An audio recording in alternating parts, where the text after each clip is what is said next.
Folks, in this film review, we're going to be taking a look at the four turnovers that Tom Brady had against the Cincinnati Bengals in the Buccaneers' most recent matchup. Without further ado, let's go ahead and dive into the first one. Now, you guys can see my cursor. This was the previous play. Now, here you can see Tom Brady is communicating with the right side of his offensive line, Cam Brate and Josh Wells in there as well. The Bengals look like they're showcasing a blitz in this situation, but as we can see, Tom Brady hikes the ball. The Bengals only rush 3. Now, Fournette is going to go out for a route as well. So you have 1, 2, 3, 4, 5 Bucs going out for routes against 1, 2, 3, 4, 5, 6, 7, 8 Cincinnati Bengals. The advantage on this play, at least in terms of passing, is very clearly with the Bengals, and they don't have to necessarily worry about mobility from a quarterback because it's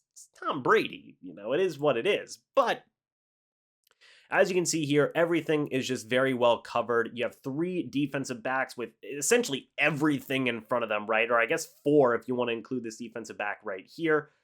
Just anywhere you look, things are going to be covered, right? Fournette is going to get covered by the linebacker right down here. You have both Buccaneers wide receivers down here being covered by all 3 defensive backs. You've got 4 defensive backs over here. I guess I should say 3 defensive backs over here covering the 2 Bucs wide receivers with a safety here just in case anything happens. I mean, it really is a strong coverage from the Bengals any way you slice it. And in terms of pass rush, yes, they rush 3. Yes, they push Brady up in the pocket a little bit. But all in all, Brady does have a pretty darn clean pocket to throw. Maybe you could say there was some pressure coming in right here from Donovan Smith. We'll take a look at that whenever we do get the different view of it. But the pass is thrown. There is a little bit of a window here throwing to Cam Brate on this play. But it is intercepted by Trey Flowers. It is a very good play by Trey Flowers. He is able to break on the play and get the interception, but we'll see it again. We'll take another quick look at the first turnover here. As you can see, 58 going up against Donovan Smith, double team right here in the middle for the Bengals, and then 96 going up against Josh Wells. Again, 58 does get the better of Donovan Smith in this situation, but I honestly don't think it's enough pressure to force Brady to make a mistake of a throw.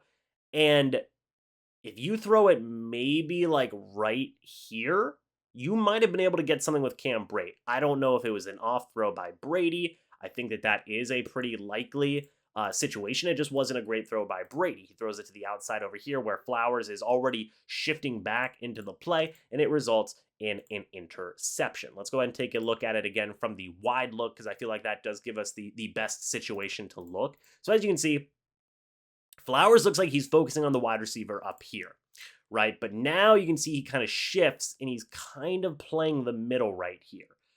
He now knows that this man up here is covering the Bucs wide receiver right here. He's got that help of the safety in case he needs it. And then you have, essentially the middle of the field being covered. He's just going to be here just in case if anybody tries something on the outside over here. So you look, and essentially that's essentially what happens right here. Brate turns around, and if you would have hit Brate, I get where Brady was throwing the football, right? Because you have the defensive back right here. If you throw it too far inside, you're going to get picked, in that situation.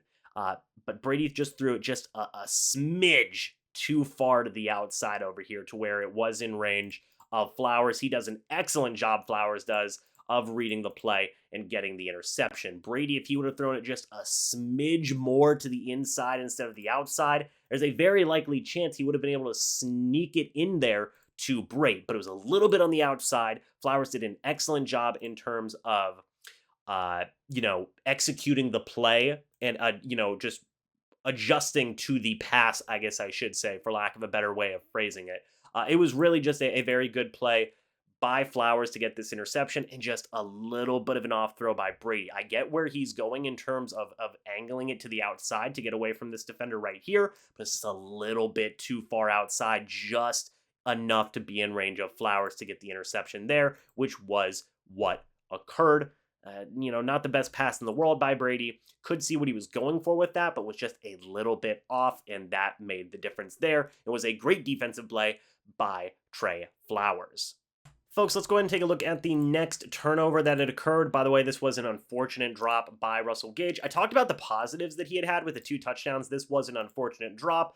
All in all, though, I really do feel like Gage did put up a pretty solid game overall. But as we can see here, the Bengals look like they are showcasing a blitz yet again. They've only got really, what, 1, 2, 3, 4, 5 guys in coverage. The Bucs have 4 guys out ready to run routes. Not a huge advantage to the Bengals in that situation. You've also got to worry about Rachaad White in the backfield as well. But the snap is taken. The Bengals do a really good job in terms of sending 5 guys on the rush there, doing some stunts, doing some workarounds. You do have 5 guys going out for routes. You have 1, 2, 3, 4, 5 guys in coverage here for the Bengals. You have 5 guys going out for routes.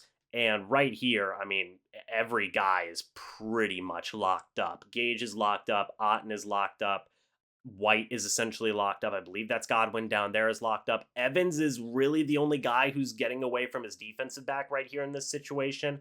Brady is sitting back in the pocket, but unfortunately, he does have Evans right there. Unfortunately, you do see the pressure begin to break down right here. He would have had Evans for a very, very big completion. In my opinion, he had him in stride. The safety was not down there to help yet, and Brady unfortunately succumbed to the pressure, which resulted in a sack fumble. It was a very good job in terms of pressure that the Bengals were bringing. Evans was getting open, but Brady just, if he would have had one more half second, probably could have gotten it to him, but was just a little bit too late, and it resulted in the fumble. So let's go ahead and check to see what happens on this pass rushing rep to where the Bengals get the advantage here. So as you can see, 58 is going to be going up against Donovan Smith. 98 is going to be going up against Nick Leverett. In this situation, you have Logan Wilson, who initially looks like he's going to be going up against Robert Hainsey. You do have the big number 97 getting double teamed in there as well. You also have the tight end Cade Otton, who is blocking number 96. Josh Wells is over there to help out with 96 after Otton goes out to run a route. So what happens? Well, Logan Wilson gets in on this play and is able to bring down Brady, which results in the sack. I want to go ahead and rewind it just so we can focus on certain players in this situation, because I feel like 96 is a non-factor in this situation. He is covered up by Josh Wells, and that is a good play from him there. You have 58 going up against Donovan Smith in this situation. He's going to push inside, which is going to focus Donovan Smith on pushing inside.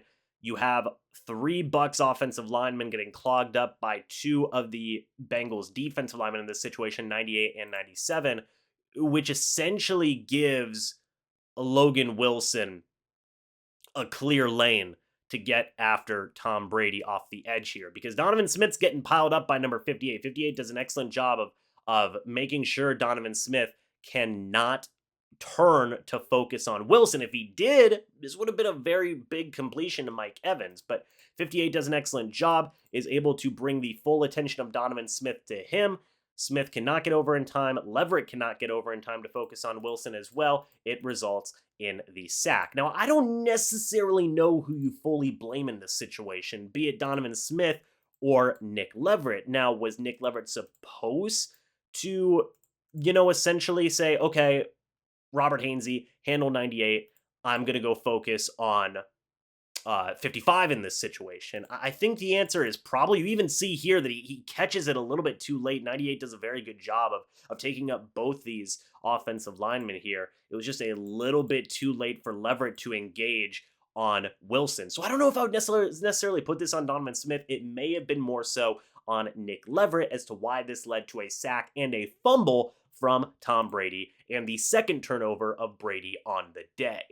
Here we are at the third Tom Brady turnover. This was the previous play that had occurred. Now we get to the turnover play, and this very clearly looks like a run. It does end up being a run. Spoiler alert, but yeah, the Buccaneers very much showcasing run in this situation. And folks, this is just point blank. It's just a blunder. I mean, it's just a bad blunder that was made. Tom Brady, the ball slipped out of his hand, whatever you want to call it. I mean, there's nothing necessarily to even say about the front here from the Bengals and from the Bucs, because what happens is all right here, right between Brady and Fournette in this situation. As you can see, Tom Brady, he hikes the football, he goes to hand it off, and the ball, I mean, essentially kind of slips out of Brady's hand. It's not a great angle that we are seeing it in. It was just a handoff, a miscommunication, not even a miscommunication, just a mishandling of the handoff between Brady and Fournette. Blame, whoever you want on this situation. It seems like it is pretty much equal parts Brady, equal parts Fournette. But as you can see right here, the ball's already coming out of Brady's hand in this situation. It's already flying out. So Fournette, boom, he gets it, and he just can't hang on to the football. So they did credit Brady with this turnover, I believe, but in my opinion, it's more so 50-50 in terms of Brady and Fournette. Yes, the ball was coming out of Brady's hands before Fournette was able to really get it into his arms, but as you saw there, Fournette had it for a second and then just bobbled it, essentially, for lack of a better word to describe it. Just a blunder, just a mishandling of the play, kind of more so 50-50 Brady and Fournette in that situation. They did show Fournette very upset after this play had occurred, which, obviously makes me think that it is definitely a 50-50 type of situation, maybe a little bit more towards Fournette, but they did credit Brady with the turnover, so I wanted to talk about it here. Just a mishandling, whichever player you want to talk about in this situation, be it Brady, the ball slipping out of his hand as he is attempting to hand it off, or Fournette not being able to corral that football in when it's right there, right tucked into his arm, right into his chest. Whoever you want to blame, in my opinion, it is kind of 50-50 in that scenario, and it was the third turnover from Brady and the Bucs in that third quarter, and then in the fourth quarter, we had the final turnover of the game. Speaking of that final turnover, let's go ahead and talk about it. This is the previous play. It was a handoff to Leonard Fournette, who by all means played an overall decent game in this matchup. As you can see in this situation, you have the Bucs with 5 wide with 5 guys along the offensive line. The Bengals look like they're only going to be sending 4 defensive linemen in this situation.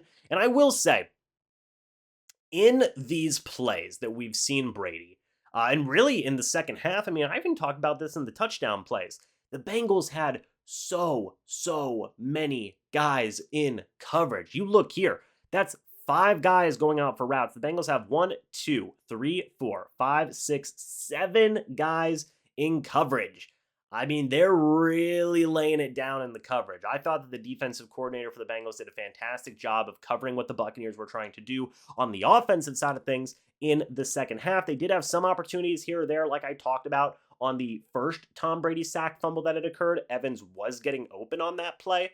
But, I mean, this is just great coverage, man. Call it like you see it. So Brady, in this situation, you have 4 Bengals rushing in. Brady's got some time. There's a little bit of pressure that's being left up by the interior, but Brady then tries to get the pass off. Hainsey lets the pressure get by him a little bit. Brady's arm, I believe, is hit, which results in the interception from Jermaine Pratt. And we're going to see Brady's arm get hit here, I believe. Let's go ahead and take a look at this play from this view so we can get a little bit of a better angle. So Brady, he drops back. You have 76, Donovan Smith going up against 58. They matched up a lot. Josh Wells is on the right side here. Shaq Mason is on the right side here as well. 98's doing a pretty good job against Shaq Mason. He is able to bring that pressure and have Brady move up right into this situation right here, where the D lineman just blows past Hainsey in that situation. Brady has no choice but to let it go. And here you see where Brady's arm gets hit. Point blank, clear as day. Brady's arm is hit in this situation. The ball just flops up into the air, and it results in the interception. I want to see who Brady was possibly targeting on this throw. Possibly Cam Brate? I mean, yeah, possibly Cam Brate on the sideline, maybe, but it looked like everything was covered in that situation. Brady might have even been trying to throw it away. I'm not sure. But his arm was very clearly hit in that situation. It was just a very unfortunate play, a great interception by Jermaine Pratt. Ultimately, the Bengals just had some really good defense on these turnovers. Some really good defense. I don't know who Brady was aiming for, be it Brate on the sideline, be it Evans. Even in that situation, I feel like Evans was covered in that scenario if we just take one more quick look at it. But Hainsey got beat on the play. Shaq Mason allowed, Brady did have to move up into the pocket. If he had a little bit more time, maybe we would have seen a different situation, but Hainsey got cooked by the defensive lineman, and it resulted in an interception. Now, again, I don't know where Brady's aiming for here. Maybe it's Braid along the sideline. That I could see that being a slight opening there. Braid does have a little bit of the inside leverage against that defensive back there, but Evans is covered. I don't think he was aiming for Evans in this situation. I think that there is a distinct possibility that he was aiming for Cameron Brate in that scenario. His arm got hit, and it resulted in that interception. But I'm not 100% sure. Maybe he was aiming for Evans. If so, that was a bad decision to target Evans because he had two guys on him. But ultimately, it didn't necessarily matter because Hainsey got beat. Brady got his arm smacked, basically in the back half of his throwing motion. He didn't even get halfway through his throwing motion before the ball got knocked up into the air, and it resulted in the fourth turnover that had occurred for Brady and the Bucs in that situation. So what do I gather from this? Well, first things first, excellent job to the Bengals defense. I mean, Eric Flowers made a great play and was able to have some really good range on that play and get the interception on what was a little bit of an off throw from Brady. Just couldn't snug it in there a little bit to the inside like he probably wanted to. Then, on the first fumble that had occurred, excellent, pass rushing situation for Logan Wilson. Nick Leverett is who I'm going to say was not able to get over there in time, pull the guard over. He wasn't able to pull over there in time, and resulted in the sack fumble for Logan Wilson. Great play by the Bengals. Not a great play by Nick Leverett. Then, on the third turnover, the mishandling from Tom Brady and Leonard Fournette. Call it what you want. I'm going to call it 50-50 in terms of Brady, Fournette. That's kind of how it looks like in my opinion. Yes, the ball is slipping out of Brady's grip as it is going into the chest and arms of Fournette, but it looked like Fournette could have corralled that ball in and ran with it. Would have been a little bit mishandled, but it looks like that still could have been a possibility. And then finally, on this interception here, Brady did get his arm hit, was fantastic coverage by the Bengals in that situation. And I'm not 100% sure who Brady was targeting in that situation. If it was Mike Evans, I think that would have been an ill-advised decision because he was double covered in that scenario. If it was Brady, I understand where Brady was coming from. And that was one heck of an arm hit. And Hainsey got beat on that play, which resulted in that arm hit. And I'm not trying to excuse any of these turnovers. Of course, they are not good. Brady was off on one throw, a little bit of a mishandling on one of those fumbles, but it's also important to take a look at two of those other turnovers, one of the fumbles and the one of this interception as well, to look at the context behind all of these turnovers and how they occurred. Great defense by the Bengals in these situations. What do you guys think about these turnovers? Let me know your thoughts and opinions down in the comments section below. I would love to hear them. Had a lot of fun with these film reviews today. We did a lot of them. So let me know your thoughts and opinions about all these film reviews. I would again, love to hear your guys' thoughts and opinions on them, and let me know what other plays you would want to see from the Bengals or any other games in the future. Anyway, folks, thank you all so much for watching. Hope y'all enjoyed. I'll see y'all in the next video or the next live stream. But until then, and as always, guys, goodbye for now, and go Bucs.